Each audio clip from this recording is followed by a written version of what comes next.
La aurora apenas se asomaba sobre las montañas del sur cuando un murmullo recorrió los bosques espesos, como si la tierra misma estuviera respirando con fuerza contenida.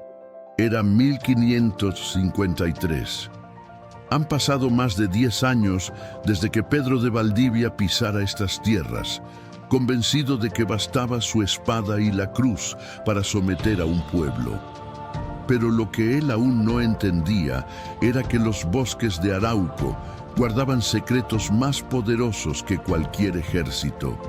La historia rara vez se escribe con calma.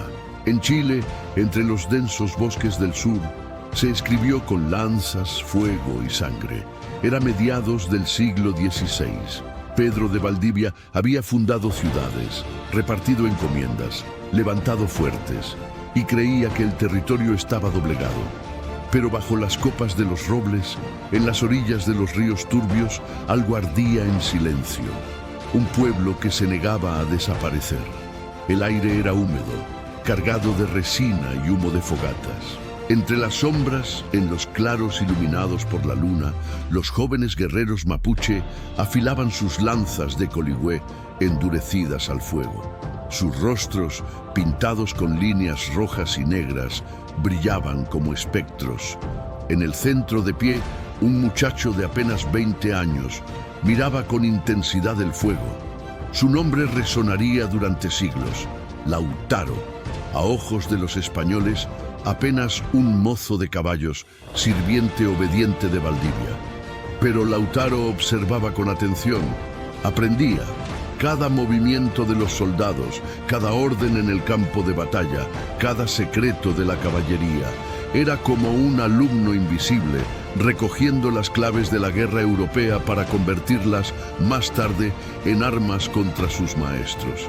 Allí aprendió el arte de montar, las tácticas, la disciplina militar. Observó, escuchó y calló. En silencio guardaba cada detalle, cada orden, cada error. Era como un aprendiz en la sombra, esperando su momento. Y ahora ese momento había llegado. Las noches junto a Valdivia lo habían marcado. Escuchaba hablar de reinos lejanos, de metales preciosos, de glorias militares. Pero en su interior crecía otra voz, la de sus ancestros, la de la tierra que no se vende ni se rinde. Cuando escapó de la servidumbre y regresó a su pueblo, no volvió como el muchacho de antes. Regresó transformado. Ante los toquis reunidos, habló con fuerza. He visto lo que ellos llaman poder. He aprendido cómo piensan, cómo luchan. Sé cómo vencerlos. He visto sus armas, sus caballos y sus engaños. Conozco sus tácticas y sé cómo derrotarlos. Ya no soy mozo de caballos, soy huaychafe, soy guerrero. Y si me siguen, juro que Valdivia caerá. Los ancianos lo miraban con desconfianza. Había sido servidor del enemigo, pero la determinación en sus ojos era más fuerte que la duda. El silencio fue total. Solo se escuchaba el crujir de la leña, y uno a uno los toquis asintieron. El destino estaba sellado, lo aceptaron. Y esa noche, a la luz de las fogatas, nació un líder. La estrategia era simple y letal: aprovechar la confianza excesiva de los españoles. Atacarían por sorpresa, no en campo abierto, donde la caballería tenía ventaja, sino en pasos angostos, pantanos y quebradas, donde los caballos se volvían inútiles. Además, Lautaro introdujo una innovación. Enseñó a los guerreros a arrebatar caballos enemigos y montarlos, volteando la balanza. La sorpresa fue tal que los cronistas quedaron atónitos. Los indios se hicieron jinetes como si hubieran nacido sobre la silla. Los guerreros mapuches se entrenaron bajo su mando con disciplina inédita. Aprendieron a formar escuadras, a usar la sorpresa como su mejor arma. Lautaro no quería enfrentar a los españoles en campo abierto. Quería arrastrarlos al bosque, al barro, a los desfiladeros donde el acero europeo se volvía torpe y pesado. En diciembre de 1553, Valdivia salió con un pequeño ejército desde Concepción hacia el sur. Buscaba aplastar la rebelión antes de que creciera. Caminó confiado por senderos que ya consideraba suyos. Pero lo que ignoraba era que cada paso era observado. Lautaro lo esperaba en Tucapel, el día 25 de diciembre, mientras en España resonaban villancicos. En Chile se desató la tormenta. Los mapuche atacaron con una ferocidad jamás vista. Primero fueron unos pocos, luego cientos, hasta que el bosque entero parecía arder en lanzas. Valdivia luchó desesperado, pero el terreno lo condenaba. Sus hombres caían uno tras otro, rodeados. Valdivia resistió cuanto pudo, pero el cerco era implacable. El conquistador fue capturado. Y allí, bajo el cielo austral, se escribió una de las escenas más dramáticas de la historia de Chile. Los cronistas ofrecen versiones contradictorias. Algunos dicen que Valdivia fue ejecutado en un acto ritual. Otros que intentó negociar prometiendo liberar tierras y fue igualmente ajusticiado. Hay relatos de que le derramaron oro fundido en la boca como castigo simbólico por su codicia, aunque probablemente sea una leyenda. Lo cierto es que el hombre que fundó Santiago encontró su fin en las tierras que creía dominar. La noticia corrió como un rayo. En la capital, el miedo se volvió palpable. Se pensó que la ciudad sería arrasada. Los vecinos enterraban lo poco que tenían y hablaban de huir. Fue Inés de Suárez quien contuvo la desbandada. Su temple, su voz firme, impidieron que Santiago se vaciara antes de la llegada de refuerzos. Mientras tanto, Lautaro se convirtió en mito viviente. Su nombre cruzaba los valles como un eco. El muchacho que había servido a los españoles había derribado al hombre más poderoso de ellos. Para los mapuche, era el joven que había humillado al conquistador. Era la encarnación de la resistencia. Para los españoles era un enemigo temible, era un fantasma, una sombra que se movía entre bosques y ríos para recordarles que nada estaba asegurado. Pero la guerra no terminó con la muerte de Valdivia. Al contrario, recién comenzaba. En 1554, Lautaro reunió un ejército de miles de hombres, hostigaba sin descanso a los fuertes, incendiaba las cosechas que alimentaban a los soldados, interceptaba mensajeros. Los españoles, dirigidos por Francisco de Villagra, sufrieron derrotas amargas. En la batalla de Marigüeño, Lautaro mostró toda su astucia, fingió retirarse y cuando la caballería española lo persiguió cuesta abajo, los rodeó con un ejército oculto. Fue una carnicería. En este escenario de fuego y sangre también hubo espacio para las pasiones humanas. Se cuenta que Lautaro tuvo un romance con Guacolda, una joven de extraordinaria belleza y valentía, que lo acompañaba en las batallas y lo protegía como sombra. Su figura, mezcla de realidad y mito, alimentó la imaginación de los cronistas y poetas. El joven guerrero no solo luchaba por venganza, sino también por un amor que lo fortalecía. Sus noches junto al fogón no eran de descanso, sino de planificación y confidencias con Guacolda, que compartía su visión de libertad. Pero la gloria de Lautaro sería tan intensa como breve.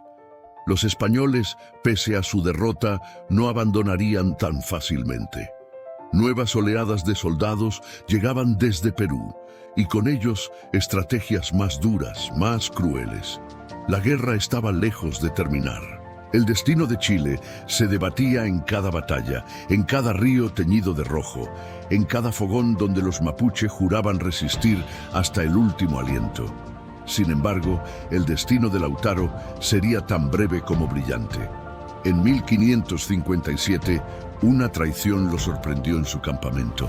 Murió joven, apenas en sus 20, pero ya convertido en leyenda. Y como si la tierra misma se negara a dejar morir su espíritu, otros líderes tomaron la antorcha. Entre ellos, Caupolicán. Era un hombre de fuerza colosal. La tradición dice que fue elegido Toqui, tras cargar un tronco sobre sus hombros durante un día entero, prueba de resistencia que dejó atónitos incluso a sus propios guerreros. Caupolicán encarnaba la fortaleza física y moral de su pueblo. Junto a él emergió otro nombre destinado a la inmortalidad, Galvarino. Capturado por los españoles tras una batalla, fue castigado con una brutalidad que todavía estremece. Le amputaron las manos, pensando que con ello sembrarían el terror y la sumisión. Pero Galvarino, en lugar de quebrarse, volvió a los suyos. Mostró sus muñones ensangrentados y gritó: «Así nos trata el invasor, no hay perdón ni paz, solo guerra». Su imagen, sin brazos pero con la voluntad intacta, se convirtió en un estandarte de resistencia. Los españoles no se quedaban quietos. Llegaban refuerzos desde el virreinato del Perú, trayendo armas, pólvora y nuevas órdenes de sofocar la rebelión. En 1557 arribó García Hurtado de Mendoza, hijo del virrey, con un ejército más numeroso y mejor preparado. Su estrategia fue despiadada: arrasar aldeas, cortar suministros, levantar horcas en los caminos para infundir terror. El choque entre Caupolicán y García Hurtado fue brutal. Tras varias batallas, el Toqui fue capturado. Los españoles lo ejecutaron con pena de empalamiento en 1558, intentando sofocar la llama que había encendido Lautaro. Pero el sacrificio no apagó el fuego, solo lo avivó, porque cada líder que caía era reemplazado por otro.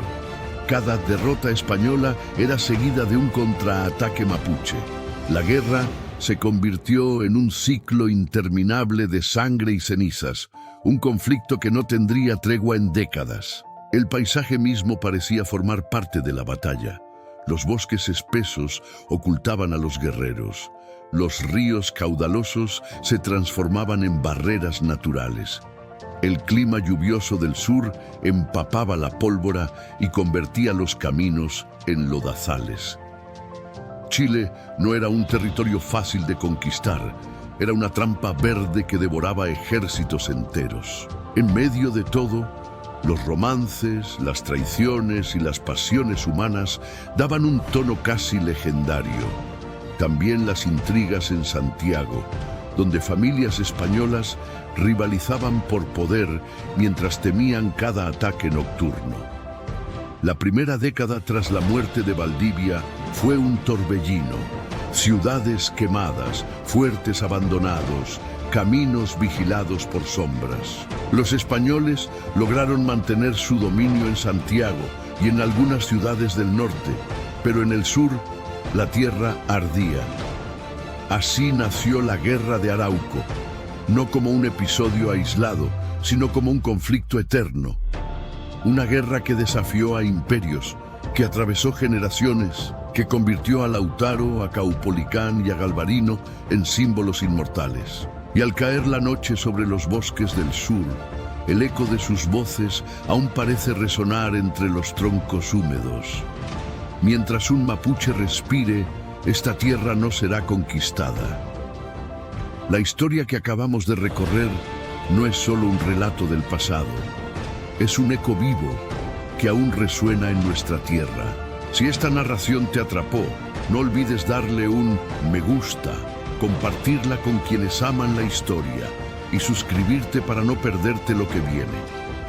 Porque esta es apenas una parte de un viaje mucho más grande: la misteriosa historia de Chile. Pero la muerte de Lautaro y de Caupolicán no significaron el fin de la resistencia mapuche. Al contrario, lo que estaba por comenzar sería una guerra aún más feroz. Con la llegada del nuevo gobernador García Hurtado de Mendoza, el escenario cambiaría, y en medio de la sangre y el fuego surgirían nombres que hasta hoy estremecen: Galvarino, Rengo, Tucapel, hombres que, aún mutilados o derrotados, jamás se rindieron. La lucha entraba en una nueva y brutal etapa. ¿Estás listo para descubrirla?